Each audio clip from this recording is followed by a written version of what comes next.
Hola a todos, bienvenidos a este su canal. 25 cosas que no sabías hace 5 minutos, Hechos Insólitos, parte 2. En el capítulo anterior de Hechos Insólitos, conocimos a varios personajes y varios lugares, sucesos y anécdotas muy variados. Los relatos son tantos que por eso decidimos hacer esta continuación. Es seguro que se van a entretener y a ampliar sus conocimientos. Sin más preámbulos, pasemos a lo que nos interesa.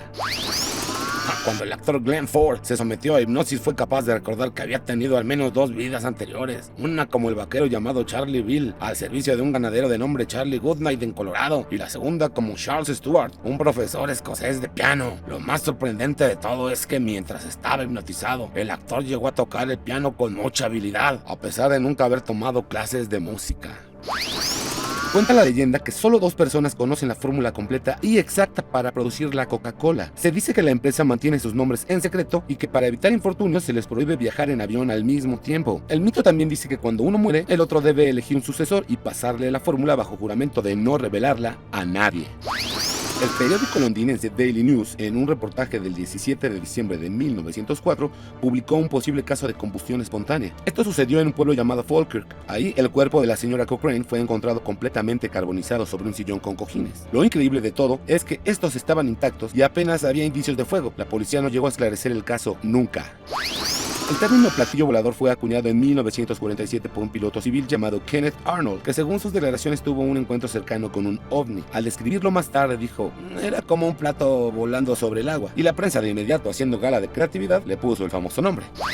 En 1833, el poblado mexicano de Las Castañas sufrió una fuerte sequía, por lo que el alcalde mayor del pueblo, haciendo alarde de valentía, publicó un decreto en el Diario de la Libertad. El artículo 1 rezaba, si en 8 días desde esta fecha no llueve abundantemente, nadie irá a misa ni rezará. El artículo 2 decía, si la sequía dura 8 días más, serán quemadas las iglesias, conventos, capillas, etcétera, etcétera, y etcétera. Y el artículo 3 decía, si tampoco llueve en otros 8 días, serán degollados los clérigos, frailes, monjas, gatos y santurrones. Además añadía, y por el presente se conceden facultades para cometer toda clase de pecados, para que el Supremo Hacedor entienda con quién tiene que vérselas. Afortunadamente, pues llovió en la primera semana.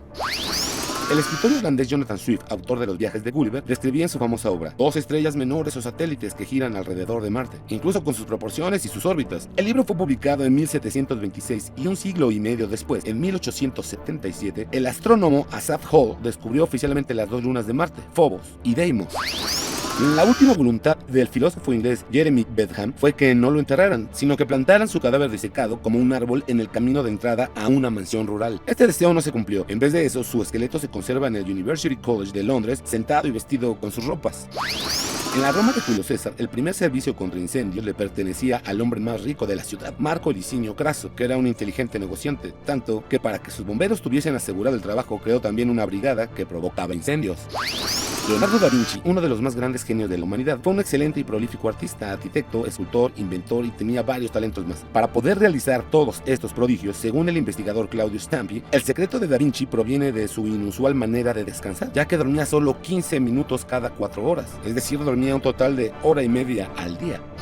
En su juventud, Julio César cayó víctima de los piratas cilicios, que pidieron por él un rescate de 20 talentos. El César, indignado por el poco valor que los bandidos habían dado a su vida, subió la cifra a 50 talentos, dinero que su familia reunió con grandes dificultades. Una vez hecha la entrega, el César consiguió recuperar el dinero. Los conocimientos médicos del escritor William Shakespeare eran más que notables, según un informe firmado por Lance Fogen y publicado por la revista New Scientist. En un repaso minucioso a su obra, se ha encontrado que el autor de Romeo y Julieta conocía la anatomía ocular, la estructura del cerebro, los efectos del alcohol, los síntomas de la sífilis y un largo etcétera. Samuel Johnson, escritor inglés del siglo XVIII, era un obsesivo patológico que al pasar por una puerta se contorsionaba y retorcía como si estuviera poseído. Luego daba un salto a través del umbral como si tratara de ganar una apuesta. Quien no lo conocía se quedaba perplejo. Frances Giles Garnier, al ser acusado de licantropía, confesó haber devorado a más de una docena de niños, usando los dientes y las manos para descuartizarlos. Por esta declaración, lógicamente, fue condenado a la hoguera. En Estados Unidos existió un guardabosques de nombre Roy Sullivan. Aparentemente era una persona normal, pero no 1, ni 2, ni 3, sino 7 veces fue alcanzado por rayos a lo largo de su vida. Ninguno de ellos logró matarle. Sullivan murió pegándose un tiro en 1983.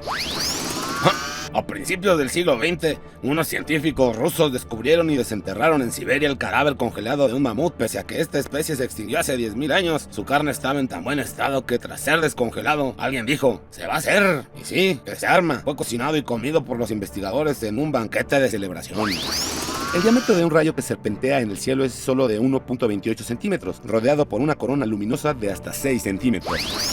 En la antigüedad, los médicos intentaban narcotizar por diversos medios a los pacientes que debían operar. Lo que hacían era semi-asfixiarlos, emborracharlos, congelar la parte del cuerpo que debían intervenir, hacerles inhalar los humos de plantas narcóticas quemadas y muchas otras barbaridades. Afortunadamente ocurrió el descubrimiento de la anestesia en 1842.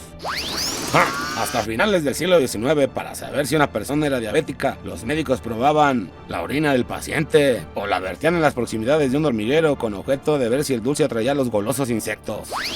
Además de orientarse en la navegación mediante el sol y las estrellas, los antiguos vikingos tenían una curiosa brújula para los días nublados, la piedra solar.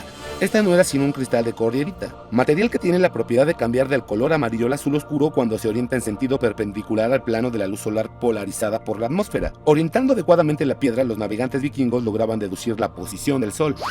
Las espadas fabricadas en la Edad Media en la ciudad de Damasco eran especialmente apreciadas por su dureza y resistencia. Esto se debía al sádico proceso de templado. Los fabricantes introducían la hoja al rojo vivo en el cuerpo de un prisionero y después la sumergían en agua helada. Las famosas papas fritas o chips fueron creadas a finales del siglo XIX en un balneario de Nueva Inglaterra por una rabieta. Una noche, un comensal se quejó varias veces de que las papas fritas eran muy gruesas. Furioso, el cocinero George Crumb cortó las patatas en láminas tan delgadas como le fue posible y las frió. El huésped y los demás clientes del balneario disfrutaron tanto con el plato que pronto se hizo popular en todo el país. La forma de los cuernitos rellenos o croissants es una venganza contra los turcos. Estos bollos fueron creados en 1683, muy presente tengo yo, por los pasteleros vieneses. El croissant recuerda el emblema de la bandera turca y cuando los habitantes de Viena los comían, era como si estuvieran devorando personalmente a sus agresores. Los primeros taxis surgieron en 1504 cuando Franz von Taxis, siguiendo el ejemplo de los correos mongoles que servían cartas y transporte, instauró la primera línea de coches de pasajeros entre Holanda y Francia. La cantidad total de piedra utilizada en la Gran Pirámide de Gizeh sería suficiente para construir todas las catedrales, iglesias y capillas edificadas en Inglaterra desde el principio de la cristiandad hasta hoy.